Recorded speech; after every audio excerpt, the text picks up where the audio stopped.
Davis County residents gathered today here at Foxborough Elementary School to discuss the future of Legacy Parkway. Now, all but one of the residents voiced their concerns over the soon-to-be expired ban of large-scale trucks and lower speed limits. I don't think it's necessarily fair for all of the traffic to be on I-15. The trucks are going to have to go someplace.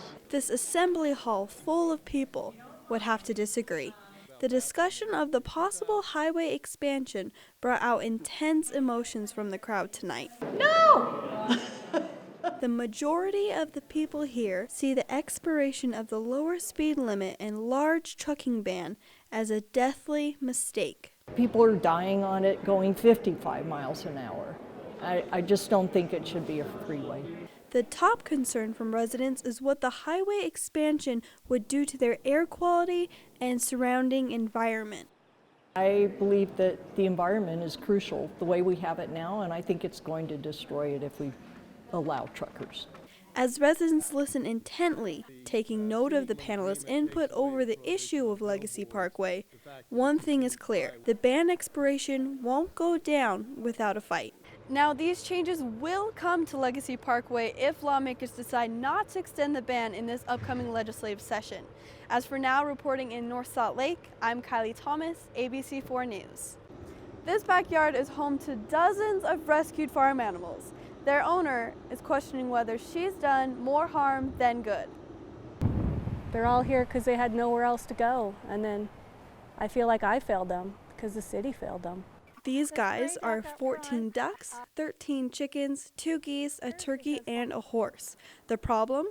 They've been drinking contaminated water for 10 days. Their caretaker blames city officials. Sandy knew a lot earlier what was going on. All Sandy City needed to do was to notify people earlier.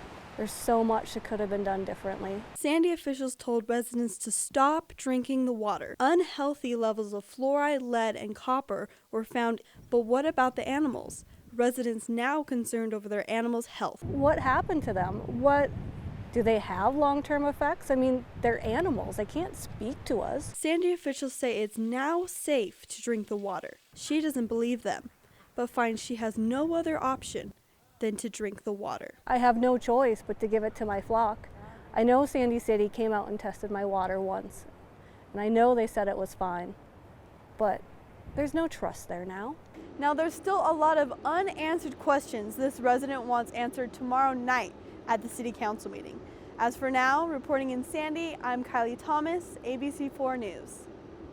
While some students love all the powder that comes with attending the U as they gear up and head to the slopes, they should also be wary of the potential negative effects students may face attending a campus with a heavy winter climate. Students' grades and overall attendance decrease in the spring semester at the U, and there may be more to that than simply skipping classes to go skiing. Students who feel tired, move slower, and feel an overwhelming sadness or lack of passion for things they once loved can be a result of seasonal affective disorder. According to Dr. Hunziker, Division Chief of Adult Psychiatry, says it's more than just feeling sad about the snow. You'll hear people all the time say, oh, this is just the winter blues, or every time it snows, or every time it gets cold, I get sad. And that might be true for a lot of people, but that sadness actually is leading to depression. And even if it doesn't get to the point that you're suicidal, it doesn't mean you need to stay sad every winter. And this type of depression seems to have a larger impact on young adults. Particularly college-age kids who live on campus. They're away from home, they're away from their support system. They're dealing with not only the stress of that, but the stress of school itself. You've just gone through finals in the fall. Now you're getting ready to start a whole new group of classes in January, meeting new people, trying to make relationships. All of that stuff is very stressful. And while the disease in and of itself is worrisome, it's not the biggest concern. Dr. Hunziker believes it's the stigma surrounding mental illness. People don't tell anybody about it. They try to hide it. They don't want a letter from me to go back to their school that says, please excuse so-and-so from class because it's coming from a psychiatrist. Dr. Hunziker urges students to use the 24/7 crisis hotline and text line number if they feel that they or someone they know is about to make a life-changing decision. There's so many factors in Utah that contribute to the increased suicide rate anyway, and why chance it, I guess, is ultimately, if it comes to I have to go to therapy once a week and maybe take a pill, or I go to therapy and sit in front of a light box, it seems like that's a better option. Students can fight back against seasonal depression by eating healthy, staying active, and keeping a regular sleep schedule. If none of these steps work, students are encouraged to make an appointment here at the Counseling Center. Reporting for U of U News, I'm Kilee Thomas. Snapped tree branches, fallen power lines, and 19,000 people without power. This all resulting from Thursday night's spring storm. The heavy wet snow is the reason behind what Rocky Mountain Power is calling a massive reparation and restoration project. With little over 900 power outages throughout the Salt Lake Valley, this blackout has left restaurants to close up shop and neighborhoods in the dark, all until Rocky Mountain Power figures out the best way to turn the power back on. We'll get power restored to as many people as rapidly as we can. We have at least 110 people working this outage in the Salt Lake area. We have more people on the way to back them up as they get tired and have to rest. And we're going to work around the clock until everybody's back on. Response personnel say this blackout is challenging. Rather than one main circuit outage, there are hundreds of individually damaged repair points. In some areas, you do one fix and you get a couple thousand customers back on.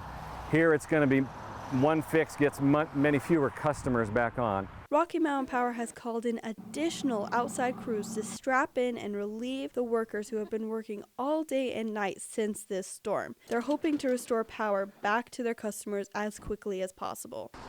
Now, because of the widespread nature of the power outage, Rocky Mountain Power says not to be surprised if your area doesn't get repaired by tonight. Reporting in Immigration Canyon, I'm Kilee Thomas, ABC4 News. Some sports use the net, others are on the net. We're going to show you how the University of Utah's esports program is taking gaming to another level. The U's EAE program created Utah's first esports team in 2017, the first Power 5 school with a varsity esports team. Esports is competitive video gaming, either as a single player or as a team. And everything you understand about mainstream sports, about basketball, about football, about soccer, transfers over to esports. It is the same thing, just on a digital medium. And according to AJ, our varsity team ranks very competitively with the other 115 scholarship programs in the country. We are a top 25 League of Legends team. We are, I would say, a top 10 Overwatch team.